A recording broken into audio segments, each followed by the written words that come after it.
This is my Madhu. Please like, comment, share and subscribe this YouTube channel. And bell button ఒకటి మాత్రం మర్చిపోకండి. Good luck.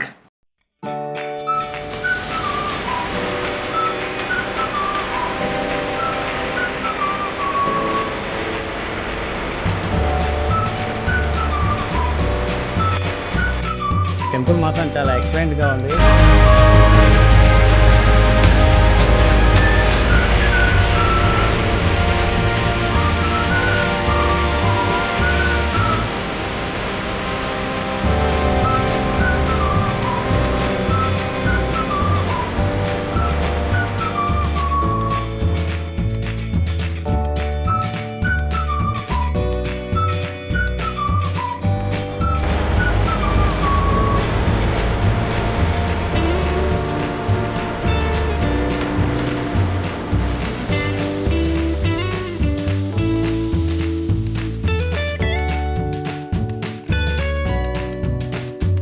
ఈరోజు తాండూరులో ఉన్న భూకాళస్ టెంపుల్కి వెళ్తున్నాము. అక్కడ ప్రత్యేకత ఏంటి అంటే మనం వాటర్లో నడుచుకుంటూ వెళ్ళి స్వామివారిని దర్శనం చేసుకోవాలి. It's very wonderful temple. Hi guys, this is Karuna Bhushan. Please like, comment and subscribe this YouTube channel. నేను మీ Pavan Sai. Please do like, share and subscribe.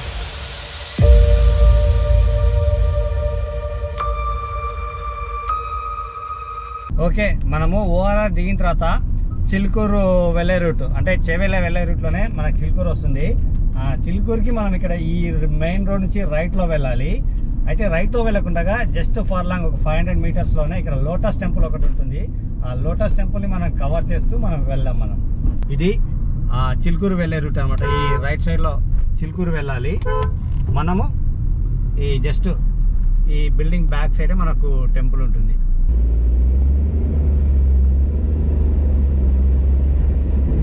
ఇదేనండి లోటస్ టెంపుల్. మనం చిలుకూరుకి వెళ్ళినా కూడా మనం ఇక్కడ ఈ టెంపుల్కి రావచ్చు.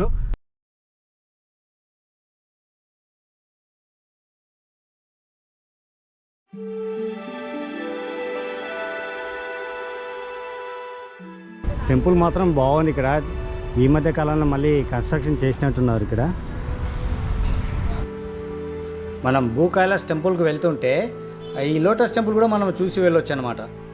ఇది రోడ్డు పక్కనే ఉంటుంది ఈ టెంపుల్.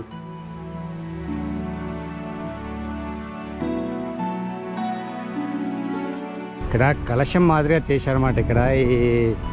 ఇక్కడ ఏ స్వామి వారు ఉన్నారు? ఇక్కడ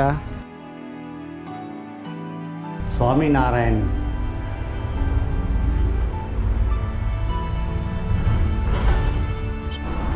టెంపుల్ మాత్రం చాలా ఎక్సలెంట్గా ఉంది, చాలా నీట్గా కూడా ఉంది.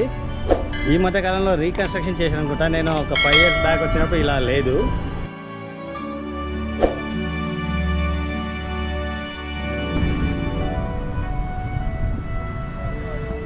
ఇది బాలాజీ టెంపుల్ అనమాట. ఇది కూడా కలశం మాదిరిగా ఉంది. ఈ కొంచెం వెరైటీగా కనపడుతున్నాయి ఈ టెంపుల్ మాత్రం. ఇక్కడ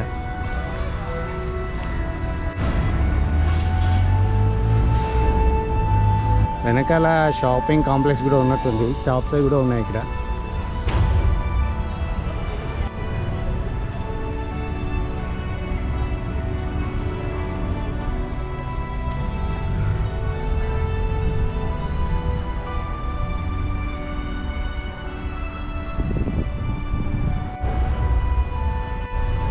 ఈ టెంపుల్ డిజైన్ చూస్తున్నారా? ఒక లోటస్ లాగా కింద మొత్తం లోటస్ ఒక ఫ్లవర్లా డిజైన్ చేసి ఆ ఫ్లవర్ పైన మనకు ఇగో ఈ గుడి అనేది కట్టారన్నమాట.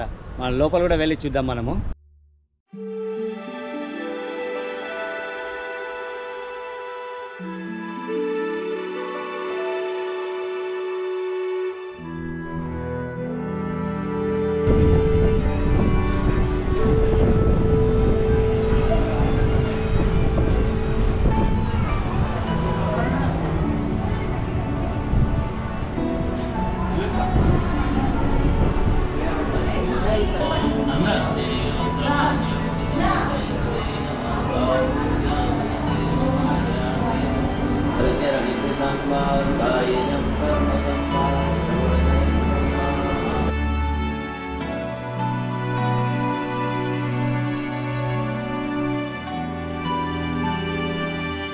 ఒకవేళ మనం చిలుకూరుకి వస్తే కనుక చిలుకూరు నుంచి చాలా దగ్గరే అనమాట. అంటే ఇక్కడ నుండి చిలుకూరు మనకు ఒక 6 కిలోమీటర్స్ ఉంటుంది అనమాట.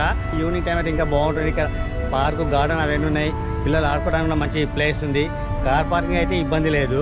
చాలామందికి అయితే చిలుకూరు అంటే చిలుకూరు అని ఒకటే అని అనుకుంటారు, చిలుకూరు టెంపుల్ ఒకటే అనుకుంటారు. కాకపోతే ఇక్కడ మనకు లోటస్ టెంపుల్ ఉంది అని కూడా చాలామందికి తెలియదు. మనం ఒకవేళ చిలుకూరు టెంపుల్కి వస్తే కనుక ఈ లోటస్ టెంపుల్ కూడా మనం కవర్ చేసుకోవచ్చు మనం. ఓకే అండి, మనకు లోటస్ టెంపుల్ నుంచి మనము భూకాళేశ్ టెంపుల్ ఒక 70 కిలోమీటర్స్ అలా ఉంటుంది. భూకాళేశ్ తర్వాత అనంతపద్మస్వామి టెంపుల్ కూడా అక్కడే ఉంటుంది. దాని గురించి జస్ట్ ఒక 5-6 కిలోమీటర్స్ డిస్టెన్స్ అనుకుంటాను. మనం అది వెళ్తే కానీ తెలీదు. బయలుదేరాం ఇక అక్కడికి చూసుకోవడానికి. అనంత పద్మనాభ స్వామి టెంపుల్. ఈ టెంపుల్ చాలా ప్రశాంతమైన వాతావరణంలో ఉంటుంది. ఇక్కడ చుట్టూ కూడా అడవి ఉంటుంది. ఇది దాదాపుగా 13వ శతాబ్దం నాటి టెంపుల్. మీకు ఇంకో విషయం తెలుసా? మన హైదరాబాద్లో ఉన్న మూసీ నది ఎక్కడ పుట్టిందో ఎవరికైనా తెలుసా? ఆ మూసీ నది ఇక్కడే పుట్టింది అని కొన్ని కథనాలు కూడా ఉన్నాయి. అంటే మూసీ నదికి ముందు ఆ నది పేరు వచ్చేసి మూచుకుంద నది అని అనేవారట. కాలక్రమేణా అది మూసీ నదిగా మారింది. దీనికి ఒక స్టోరీ ఉంది. ఆ స్టోరీ ఏంటి అనేది మనం తెలుసుకోవడానికి ట్రై చేద్దాం. ఇది ధ్వజస్తంభం. ఈ ధ్వజస్తంభం కొంచెం వెరైటీగా ఉంది కదా. కానీ ఇక్కడ ఈ స్వామివారు చాలా పవర్ఫుల్ అట. ఇక్కడ చాలామంది ఋషులు వీళ్ళు తపస్సు చేసేవారట కూడా. ఇక్కడ మార్కండేయుడు కూడా తపస్సు చేశారట. తను తపస్సు చేసిన ప్లేస్ ఇక్కడే గుడి బయటనే ఉంది. అది కూడా మనము చూద్దాం మనం బయటికి వెళ్ళాక.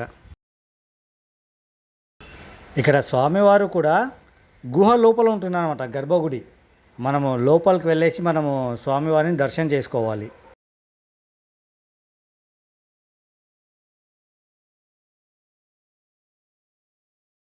ఇక్కడ ఈ గుహ లోపల స్వామివారి విగ్రహాలు ఉంటాయన్నమాట.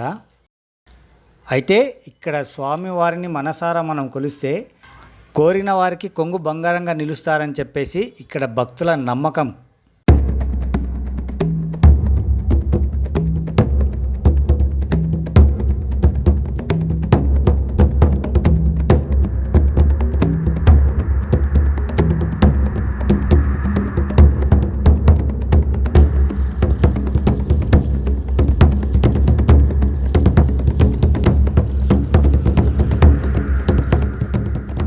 ఈ గుడి బ్యాక్ సైడు మార్కండేయుడు తపస్సు చేసిన గుహ ఉంది అన్నాం కదా. ఆ గుహ ఇదేనండి. ఇక్కడే ఆయన తపస్సు చేసింది.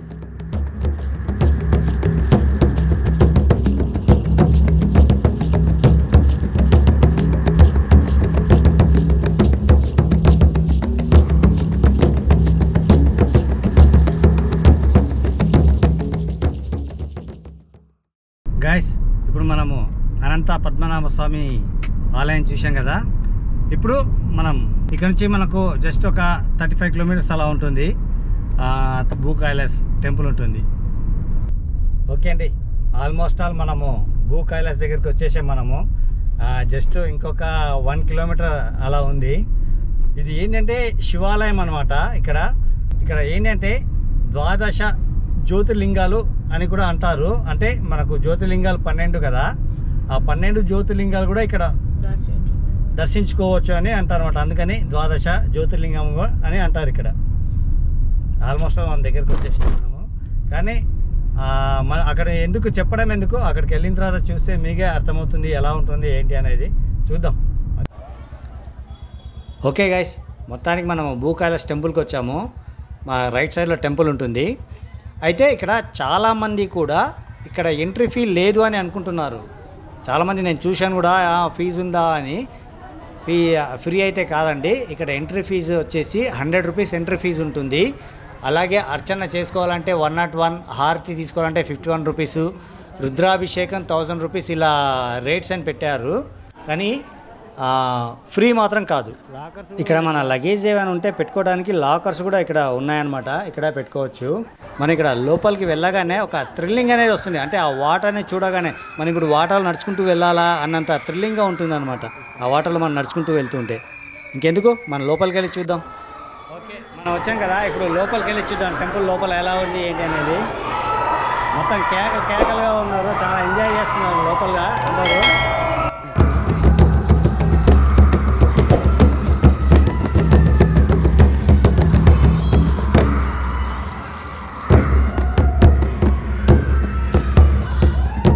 వావ్, లోపలికి రాగానే ఎంత అద్భుతంగా ఉందో చూడండి. ఆ వాటర్ ఎంత ఫ్రెష్గా ఉన్నాయి వాటరు. కానీ ఇది సహజంగా ఏర్పడింది మాత్రం కాదండి, ఇది ఆర్టిఫిషియల్, అంటే ఇలా డిజైన్ చేశారనమాట. ఇలాంటి రియల్లీ అంటే మనకు ఎక్కడంటే కర్ణాటకలో బీదర్లో ఉందన్నమాట నరసింహస్వామి టెంపుల్. అక్కడ న్యాచురల్గా ఉంటుంది, కానీ ఇది న్యాచురల్ కాదు, ఇది క్రియేట్ చేసింది అనమాట. ఇది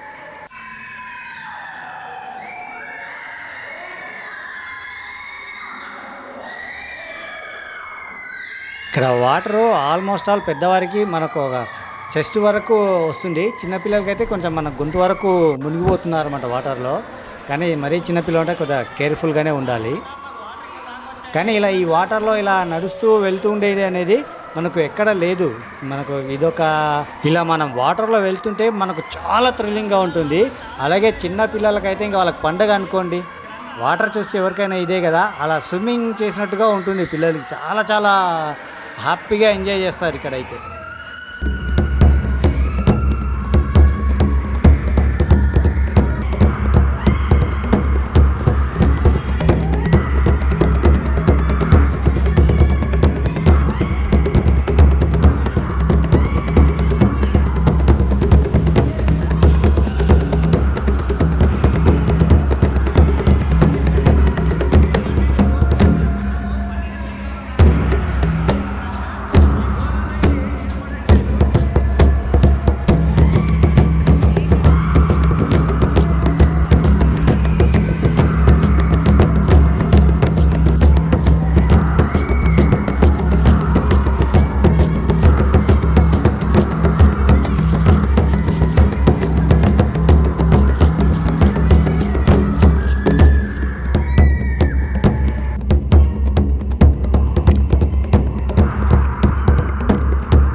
దర్శనం చేసుకోవడానికి ఇటు నుంచి లోపలికి వెళ్ళాలి, అంటే సింహం నోట్లో నుంచి వెళ్ళాలన్నమాట.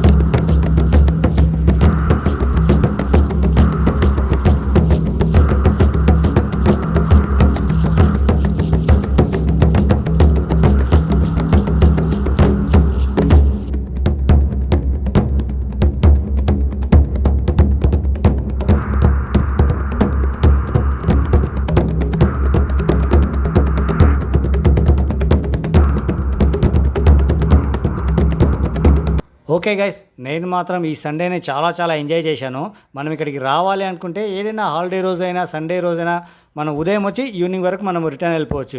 ఎలా అంటే మనం లోటస్ టెంపుల్, పద్మనాభ స్వామి టెంపుల్, తర్వాత ఈ భూ కైలాస్, మనం ఈవినింగ్ వరకు ఇవన్నీ చూసుకొని మనం రిటర్న్ వెళ్ళిపోవచ్చు అనమాట.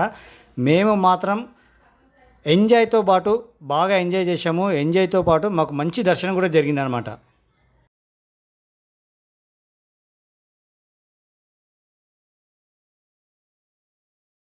ఓకే అండి, మరొక మంచి వీడియోతో మళ్ళీ కలుద్దాం.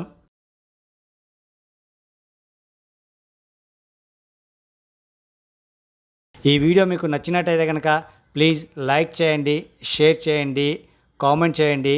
అలాగే ఈ ఛానల్ని ఫస్ట్ టైం చూస్తున్న వాళ్ళైతే కనుక ప్లీజ్ సబ్స్క్రైబ్ చేసుకోండి. సబ్స్క్రైబ్ చేసుకున్న తర్వాత బెల్ ఐకాన్ నొక్కడం మాత్రం మర్చిపోకండి. Okay guys, have a nice day, bye.